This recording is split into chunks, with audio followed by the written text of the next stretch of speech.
Ikaw, Ano po? Nabanggit mo kanina na wala pang 1 year para bilis ng mga pangyayari. Opo, wala pa Ano isang tingin mo? taon. Bakit? Bakit ganun ka?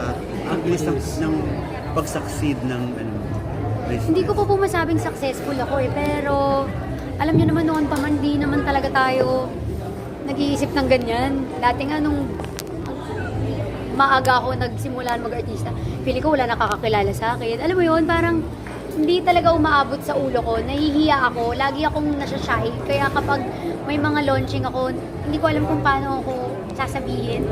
Parang gusto ko maging jolly as kiray, pero uy girl, may mga pinapasweldo ka ng mga tao, umayos ka. Alam mo yun, parang gusto kong kumulit. Gusto ko kayong kulitin lahat. Pero nakakahiya sa mga staff. CEO ng dating, gano'n. Hindi, sa kanila lang ako nahihiya. Hindi sa sarili ko. Pero Alam mo, gaano ka, ano, pero, kaya- ayun tito, dun sa tanong mo, nakakagulat kasi, nung nag-launching tayo, nung pumunta po kayo, hindi ko alam ano nangyari. Parang, bigla na lang ang sobrang dagsa yung orders namin. Ang lala talaga, na para bang, hindi ko alam. I don't know, parang panaginip. Sobrang grabe yung nangyari. And, wala pa kaming isang taon sa TikTok pero 400,000 sold. Sa TikTok pa lang yun. Wala pa yung mga distributors, resellers, yung ibang nagbibenta, wala pa yung ibang mga apps na iba. Just TikTok.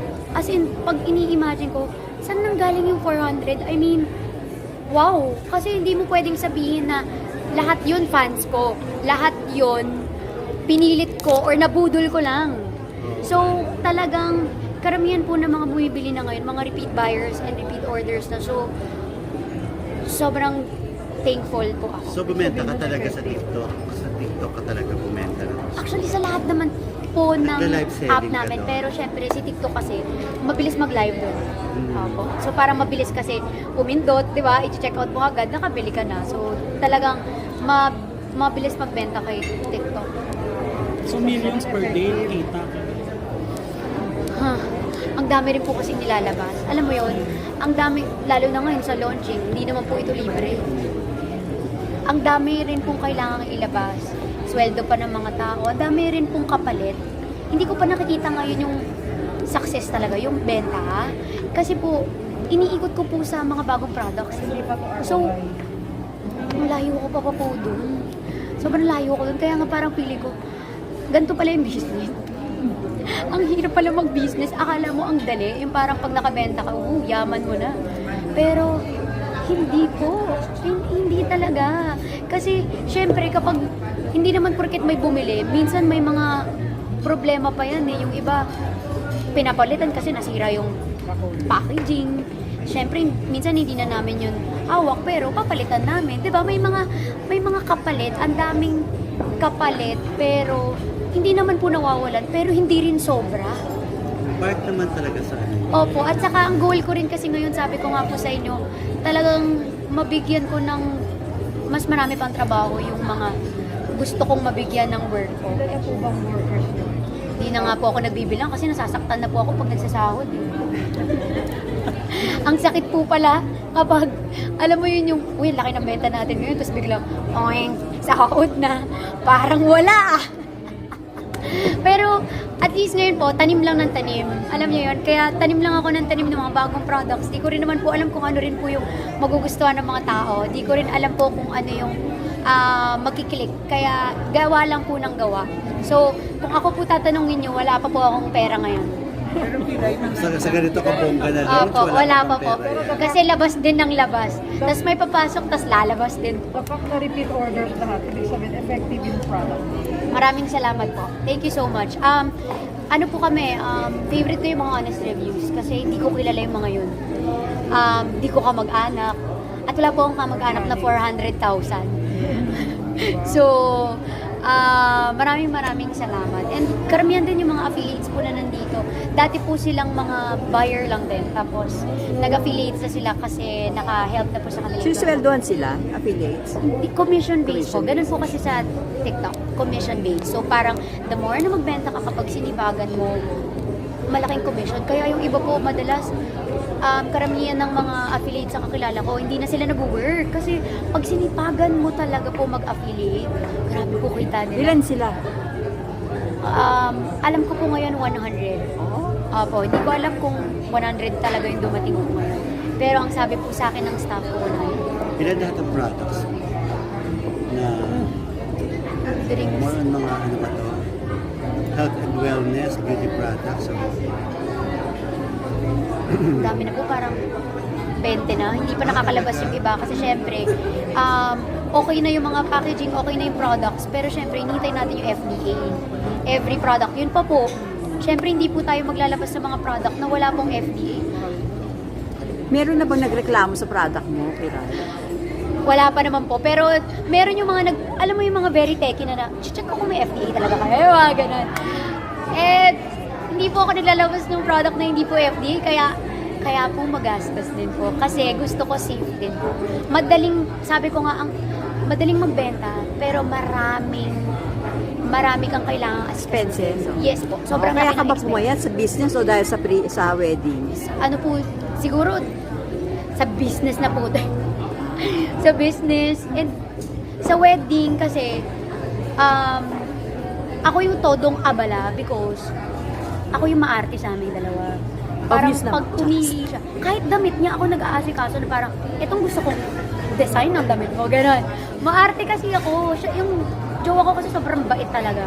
Parang at ayoko maging pabigat sabi ko sa kanya, since may business ka, may business ako, babayaran ko yung gusto kong bayaran, pero ipipigay ko sa'yo kung anong dapat mong bayaran. Ganun kami. Pero Ati magkano kami. budget? Meron bang Budget ko po. sa budget niyo sa wedding? Budget namin, parang 500,000. Maliit pa rin but it's yun Hindi na. pa Laki na nga po, million. parang ang bigat na ng So, puso tinipid- ko. so, Parang, tinipid mo pala? alam niyo po, nung inaayos ko yung Sa wedding ko, gown lang, million. grabe ganun pala ganito pala ikasal. Maliit pa yun. Sana naging tomboy na lang ako. Magkano wedding gown Ay, mo? sorry po. Sinong gumawa? Hindi, parang alam mo niyo, parang sana hindi na lang ako. Uy, may Basta kinakasal asawa. din na Pero tomboy. Hindi Opo, may kinakasal na tomboy, pero hindi ganun kasing arte naming mga babae. 'Di ba? Yung amin, palit ng gown. Iba pa yung sa reception. Iba pa yung, 'di ba? Iba pa yung parang nag-aayos pa lang. Parang prep gown. Iba pa yung gown sa church. Iba pa yung gown. Kaya sabi ko sana, nag-suit na lang ako. Alam mo yun, yung parang Parang kulang yung Kalmado lang. 500, Parang Hindi. over million yun. Actually, yung ano namin, yung goal namin mga 500. Oo. Pero kasi So, sobrang dami nagmamahal sa amin. Mag-exceed yan? Sa mga ninong pa lang parang kami nasagot sa So yun ang ilan. sobra kaming swerte sa mga ninong at ninang So, namin. sino sila? Dami po. Name, isang taklo. Okay, Mga taga-showbiz. 3 pairs. mga Taga-celebrities. taga-showbiz. Si Miss Marian Rivera. Si Kuya Dong, si Ding Dong, Mr. Ding Dong Dantes, Miss Ay de las Alas, Miss Eugene Domingo, Miss Sharon Cuneta, si Mama Vice, of course, ninong namin, nanay ko yun eh. Mr. Gabby Concepcion, Nanay Maricel Soriano, mga kakulos ko lang din po talaga. Nagbigay na sila ng regalo? Siyempre, nakakaya naman na, pwede po bago kayo umatin. Sino yung Padala sabi nyo mo na may lang. mga nagregalo At na saka ito po yung bank account ko ha. So, sa ninong Alam mo yun yung nilagay parang si Pai? pera ho ha. Parang, hindi naman ganun tito. Hindi, baka Parang yung sa- willing lang. So, sino yung mga willing? Yung super close namin, syempre yung ano namin, yung CEO ng Purple Hearts, ayan, nagregalo na agad. Yan. Ano niregalo? Hindi ko alam kung pwede ko sabihin eh. Pero pag pwede na Cash yung ba? CEO ng Purple. Kailan ba ang kasal? Malapit na. This year. This year. Baka di December. December. Malay mo bukas. Oo nga. Saan? Bakit tayo mo announce yung date? Saan? Very private talaga. Kasi konti lang yung tao ko. At saka para magulat na lang kayo, kinasal na ako. Ang pangit naman kasi, for excited ka, ito ang date ng kasal namin. Di ba? Tapos yung parang sobrang excited mo, tapos pagkadating sa kasal, tsaka naman ang kasal nila. Alam mo yun? Kaya ayokong binago ko na rin yung ugali ko ng bata ako na mga tao yung damit ko. Pero pag humarahin naman yung damit niya. Ayoko na magyabang, parang hintayin nyo na lang po kung kailan yung kasal. Para pag tsaka yung kasal namin, bahala kayo sa buhay nyo. At least hindi ako nagyabang. Church wedding ito. Honeymoon. Aman po to. Ha? Regalo. Makakapunta ba ako doon? So, bali church wedding to, Kiray? Ano po? Church wedding ito. Apo, church po. Church wedding. Sino gumawa ng gown mo? Wedding gown. Jazel saka Rao. Ryan Ablaza. Dito sa Manila o sa Malaya? Dito lang po. Kasi po, kinonsider ko rin yung mama at papa ko na senior na hirap na sa travel. Tapos, parang ganun din yung expenses kasi papatulugin mo rin sila kapag out of town. 'Di ba? Parang hindi mo naman pwede, uwi na kayo ha, kasi walang hotel. So parang ganun din yung babayaran mo na, at least dito, darating na lang sila sa church, sa reception kung gusto nila. Hindi na yung tatravel ng matagal. And hindi lahat ng bisita namin may mga, of course may mga kotse, so nag-adjust po tayo sa mga ganun. Parking. Kahit monthly bill lang, monthly bill.